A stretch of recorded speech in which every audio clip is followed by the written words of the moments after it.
Você acha que amanhã vai vir ligação da Gávea lá pro Morumbi, ô Zupar? Pois é, né? Ficou mais caro agora, hein? O Flamengo não estava de olho no Marcos Antônio à toa, William. Uma ótima noite a você, bem? aos companheiros e ao fã de esportes.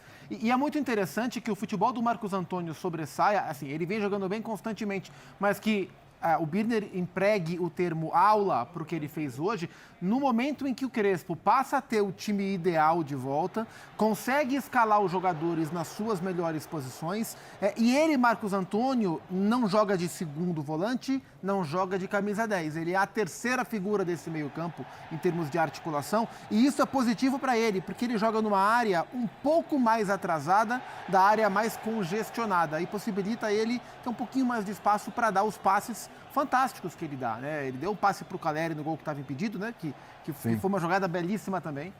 Então foi uma atuação muito boa do São Paulo. Acho que o Crespo, com as peças à disposição, foi muito inteligente para armar o time.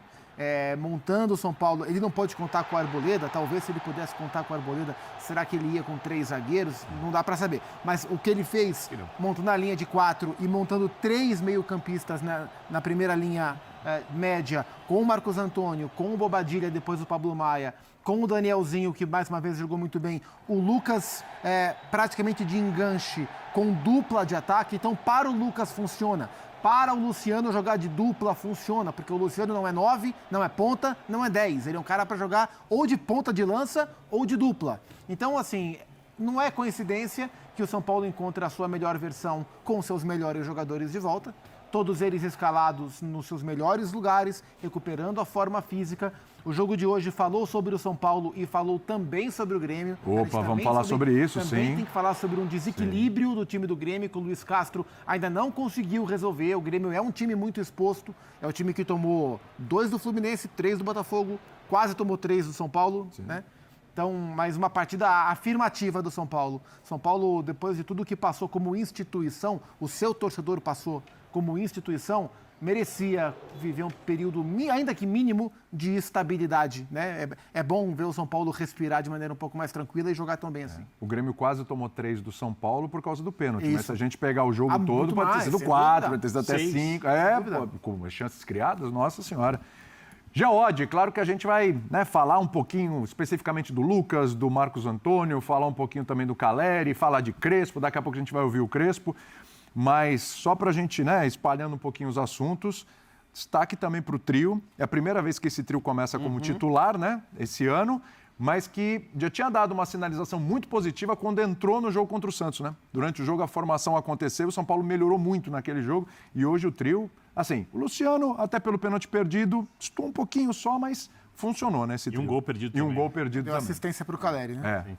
Pois é. Boa noite, William. Boa noite para todo mundo. Cara, eu acho que assim, era meio óbvio, né? E olha como é bom esperar um pouquinho, né? Olha como é bom esperar um pouquinho. Porque eu vou te falar uma coisa, se o São Paulo não tivesse vivido os problemas políticos que viveu, e eles não foram pequenos, quer dizer, se você não tivesse um outro cara ali na mira, no alvo, talvez o Crespo nem tivesse mais do São Paulo.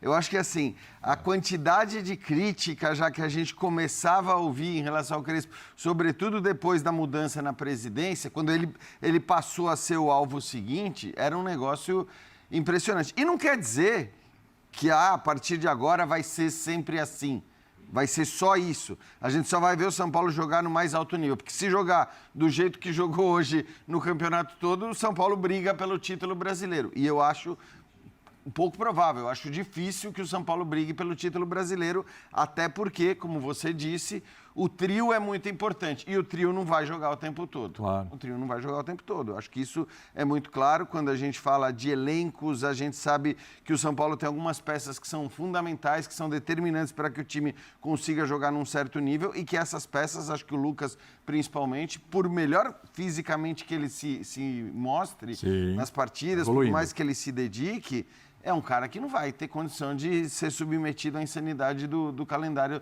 do futebol brasileiro. Então, eu acho que é importante entender que, ok, você vai ter limitações em determinados momentos, que esse time não vai jogar assim o tempo todo e que esse time não vai jogar o tempo todo,